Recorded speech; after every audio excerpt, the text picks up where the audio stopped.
He might have gone on to become a Hollywood star, walking red carpets and appearing in cinemas, but his fame took a far darker path. This is the story of Ryan Grantham, an actor known to many for his role in Riverdale. The video's narrator asks viewers to support the channel by liking the video, trying the hype feature, commenting, and subscribing for more stories, because those actions help the channel grow. Before everything collapsed, Ryan Grantham had appeared in about 30 films and television shows. He was known for roles in projects such as iZombie, Falling Skies, Jumper, Supernatural, Riverdale, and others. For years, his name was associated with acting, but more recently, it has appeared in the media for a very different reason. Ryan became known as a murderer, a young man who committed a terrible crime because he believed it would somehow let him remain a good son in his mother's eyes. When the pandemic began in the spring of 2020, people everywhere were forced to stay inside their homes and spend most of their time with family. Ryan and his mother, Barbara, remained together in their townhouse, often passing the evenings with board games. Barbara was quietly happy to share so much time with her adult son. In the years before this, Ryan had been struggling. His acting career was fading, and new roles were no longer coming. He did not know how to cope with the reality that offers had almost stopped, and anger at the world built up inside him. He left his student dorm and moved back into his mother's home because he desperately needed emotional support from someone close to him. Barbara did everything she could to help her son, to make him smile, and to ease his worries. Her children, Ryan and her older daughter Lisa, were the people she lived for and the reason she got up every morning. One evening, when they finally grew tired of games, Ryan went upstairs to his room on the second floor. Barbara sat at the piano and began to play a familiar melody she knew her son loved, putting her whole heart into the music. She did not know that her time on earth was nearly over and that she would not finish the piece for her beloved child. What she could not see was the effect of the illegal drugs that had already taken hold of Ryan's mind as he quietly planned her death. Ryan Grantham was born on the 30th of November, 1998, and grew up in the small town of Squamish in British Columbia, not far from Vancouver. This quiet town became the backdrop for the rest of the story. Ryan grew up there with his mother, Barbara, and his older sister, Lisa. His father walked away from the family soon after Ryan was born, and after that there was almost no contact between them, a loss that clearly shaped the boy's inner world. From an early age, Ryan felt rejected and unwanted, convinced that his own father had turned his back on him, and this wound later grew into many other problems. As a child, he struggled with his mental health, wrestled with anxiety, and developed a speech impediment, all of which were again tied to the absence of a real relationship with his dad. When he finally started school, life became even harder. His classmates bullied him relentlessly, often mocking the way he spoke. Another easy target was his height. Ryan was the shortest student in the class, and this difference stayed with him well into adulthood. He stood only about 5'2", or roughly 157 centimeters, and his slim frame made him look younger than he really was. The constant teasing and humiliation fed his social anxiety until it became severe. He felt pushed to the fringes, as if he did not belong anywhere, and by the time he was 11 or 12, dark thoughts of suicide had already begun to appear.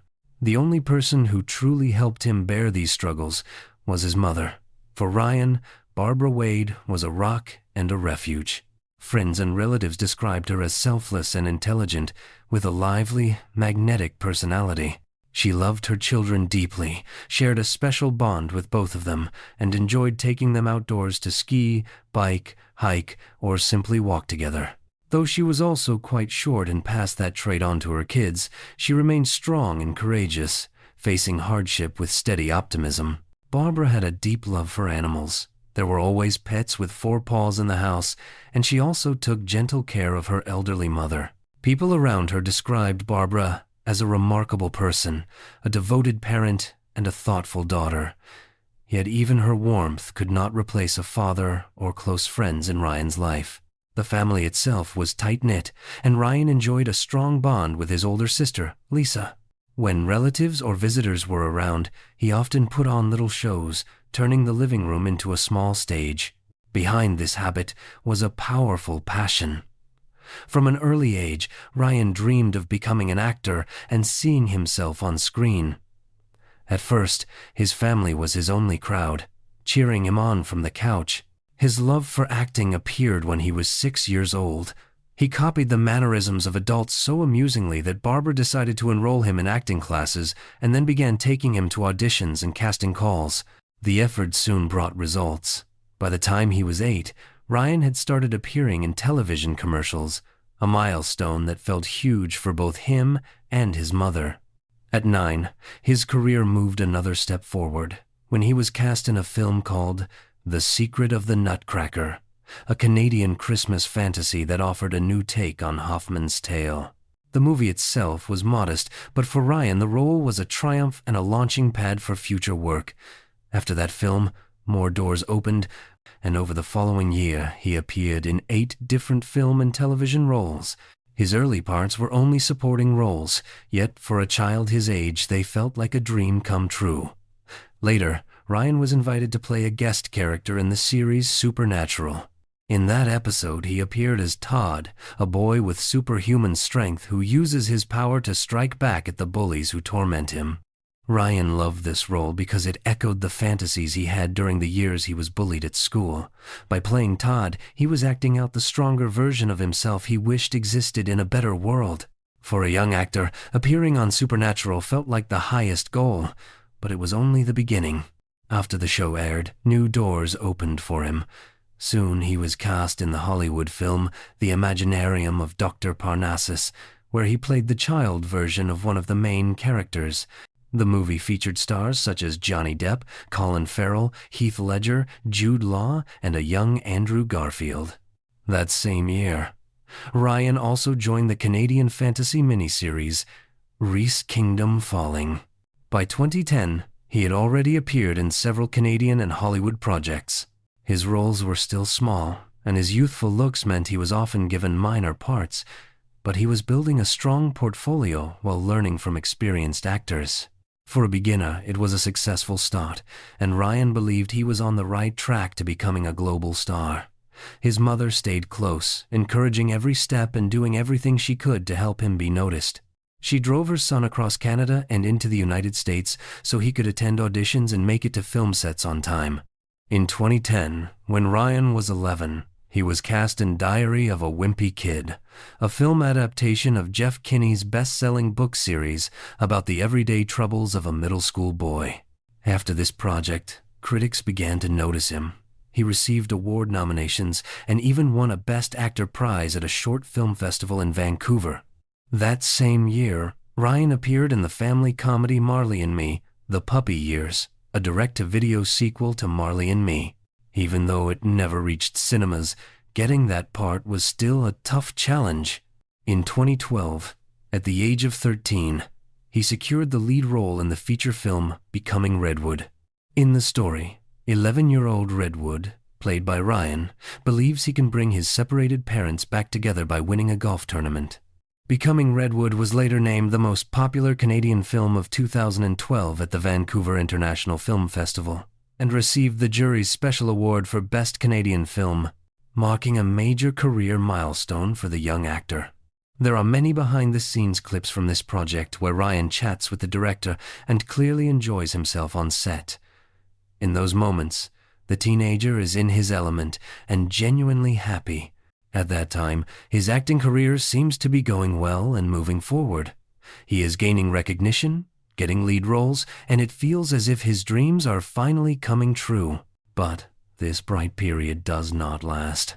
After the drama Becoming Redwood, Ryan Grantham's acting career begins to decline. He keeps taking small parts in low-budget films, and from then on he appears on screen much less often. It seems he has reached the age when his childlike charm has faded. Now a teenager, he faces tougher competition, and it becomes harder to stand out. Many child actors face the same thing. One day they are little stars with big promise, and the next all the best roles pass them by. Ryan finds this change especially painful because he already has mental health problems. His condition improves when he can focus on acting and things feel stable, but once his career starts slipping again, his depression and anxiety return in a stronger form. He struggles to talk to people and build normal relationships, so he turns to weed to escape. What begins as casual use soon becomes a real addiction. Negative thoughts creep back in, and he feels like a worthless outsider again, haunted by suicidal ideas. On top of everything, he also feels confused about intimacy and finds it very difficult to understand his sexual preferences. In 2016, when Ryan turned 18, he finished high school and enrolled at Simon Fraser University in Vancouver. And for a while, it seemed as if life was finally moving in a better direction. He was invited back onto film sets and even secured a leading role in the Canadian movie Considering Love and Other Magic, a teen romantic drama with touches of fantasy in which he played a shy ghost who had been unable to leave a house for more than 60 years. Grantham also began to appear again in guest parts in television, movies, and series, usually portraying awkward teenagers trying to find their place. Not long after that, he managed to join the cast of the American show Riverdale, inspired by the Archie comics. This part later came to be seen as the most recognizable work of his career. Although his screen time was brief, his character played an important role in driving the plot forward and deepening the mysterious, dark atmosphere of the seemingly quiet town of Riverdale. At one point, production on Riverdale paused so the writers could change the script after the sudden death of one of its lead actors. The first episode of the 4th season became a tribute to Fred Andrews, Archie's father, whose death was written into the story. Fred was played by Luke Perry, who died from a stroke at the age of 52 while the series was still being filmed. Perry was very popular, both as an actor and as Fred, and his character was loved by many fans, so an episode was devoted to him. In the world of the show, Fred dies in a car accident, and Ryan Grantham appears as the driver responsible for the crash. The scene lasts less than a minute, but it is intense and memorable, and Grantham's character is never seen again. Even with only one short appearance, his role becomes a key turning point in the plot. After this part in Riverdale, he hoped his acting career would gain momentum again. He went to auditions, kept chasing roles, but met rejection everywhere. By then, Grantham's filmography included around 30 projects, an impressive number for someone who had not yet turned 20. At the same time, he was at university, trying to move forward and stay positive. Inside, he was barely coping. To deal with his feelings, he went back to drugs, using them more and more until the habit turned into addiction again.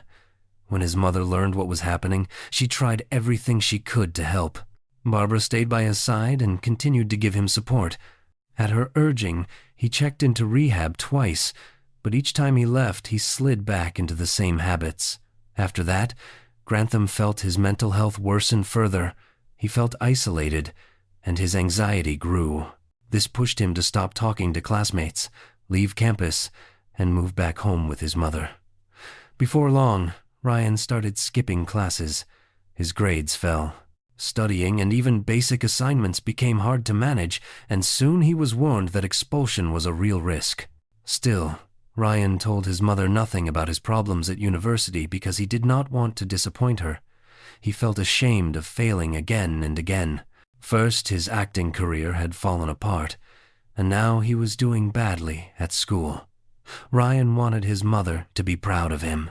All this time, Grantham also lacked male support since he had no contact with his father.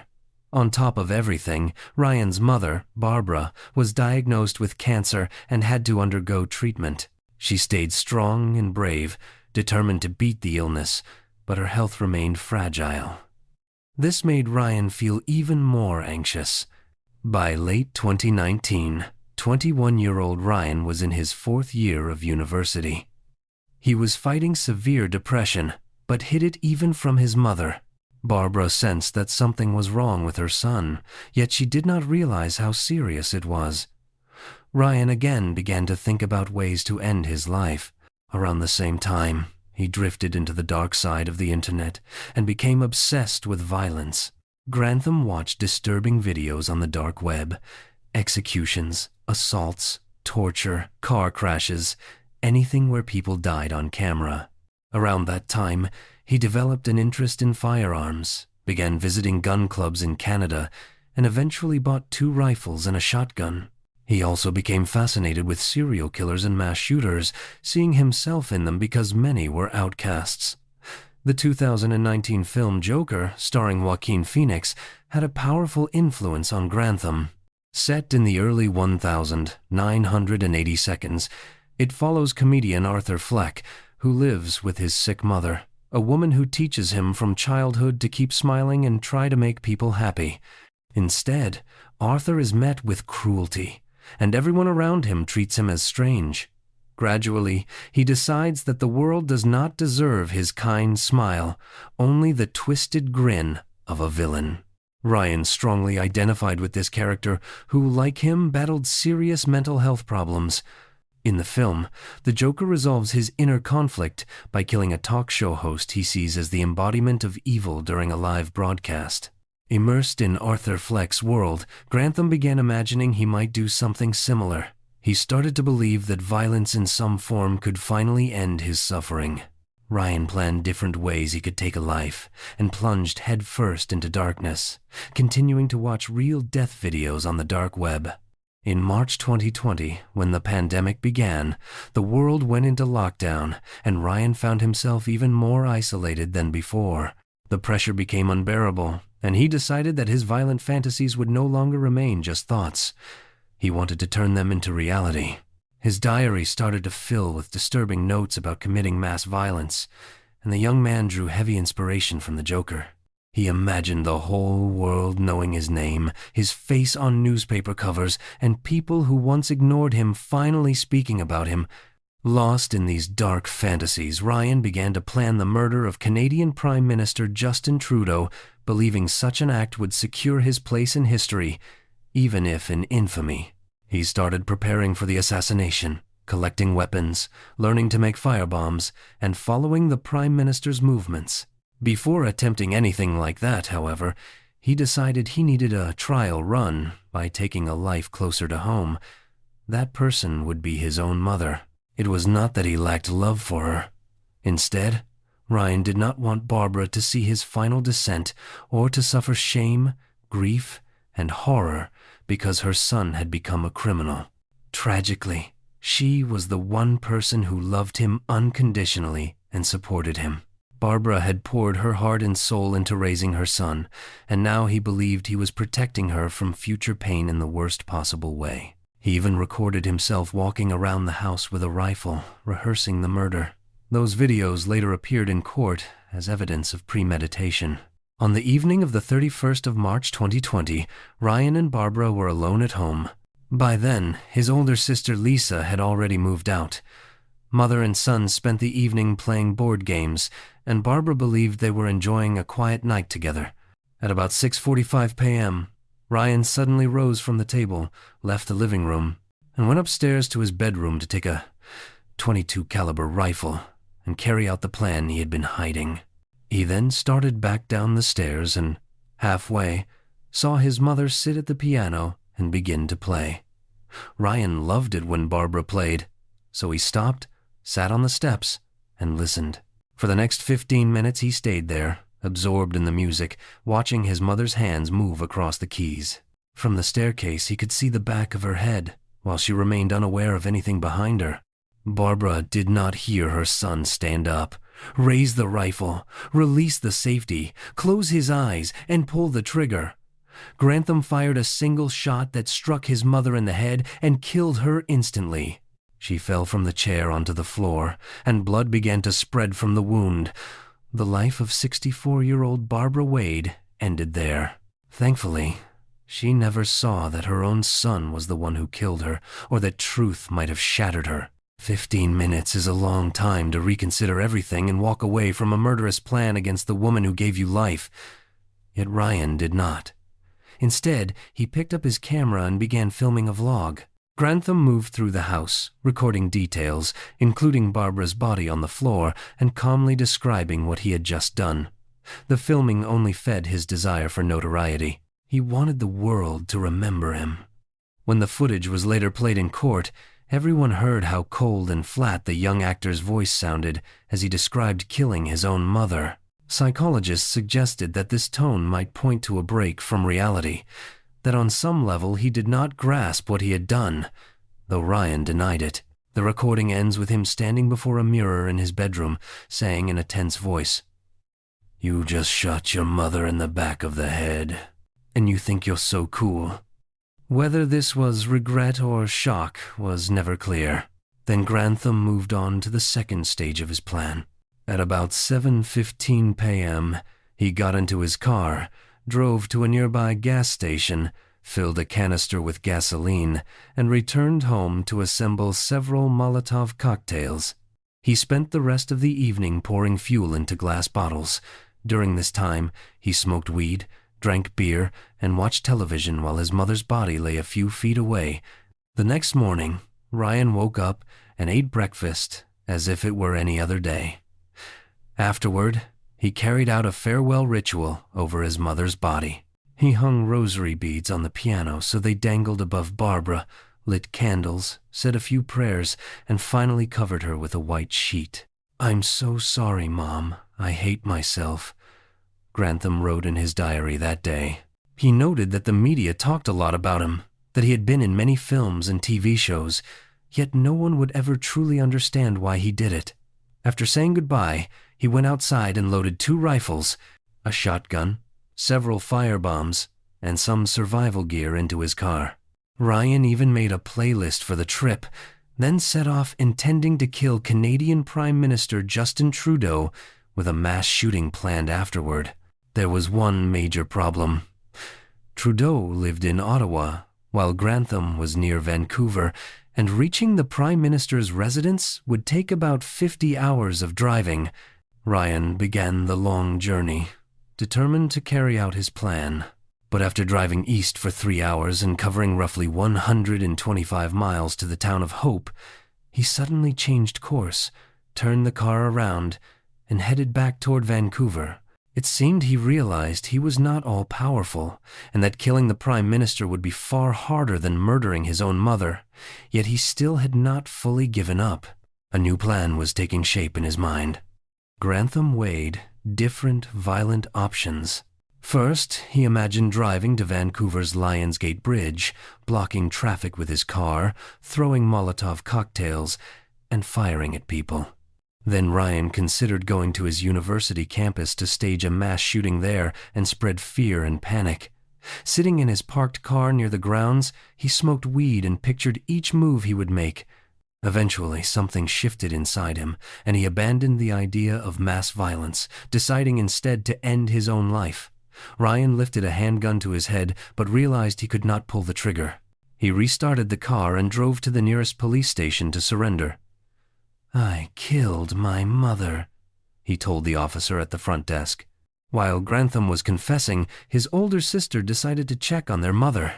Lisa, alarmed that her calls and messages had gone unanswered, went to the townhouse, opened the door with her key, and walked into a horrific scene. Barbara's body lay on the floor, covered with a white sheet that she had loved so deeply. Blood was everywhere. Rosary beads hung from the piano, and candle ends still smoldered around the body. It fell to the daughter to discover her mother lying there in that horrific state. Lisa immediately called the police. When detectives arrived, they searched the house and found Ryan's camera with his recorded confession. After the scene in the family home, Lisa struggled with PTSD and could barely cope with the loss of her mother. Because of the trauma, she lost her job as a lawyer. She could not understand how her brother had killed the person who would have sacrificed everything for him. What hurt Lisa most was that Ryan had not even given their mother a chance to defend herself, shooting her while her back was turned at the piano. The once promising actor was arrested and charged with the murder of Barbara Wade, and the trial began. Ryan's defense tried to claim insanity, pointing to the mental health problems he was experiencing at the time. His lawyer argued that the crime was driven by a mental disorder, including severe clinical depression. Yet after examinations by several psychiatrists, Ryan was found legally sane. He did have psychological issues, but at the moment of the killing he understood his actions and knew the difference between right and wrong, so he was held fully responsible. The prosecution argued that Ryan had committed a betrayal of trust. His mother, they stressed, was a wonderful woman, and he had no reason to fear her.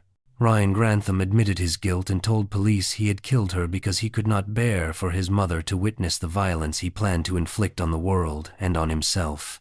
Because he admitted his guilt, he avoided a lengthy trial and received a life sentence with the possibility of parole after 14 years. In theory, this means he could walk out of prison at about 37.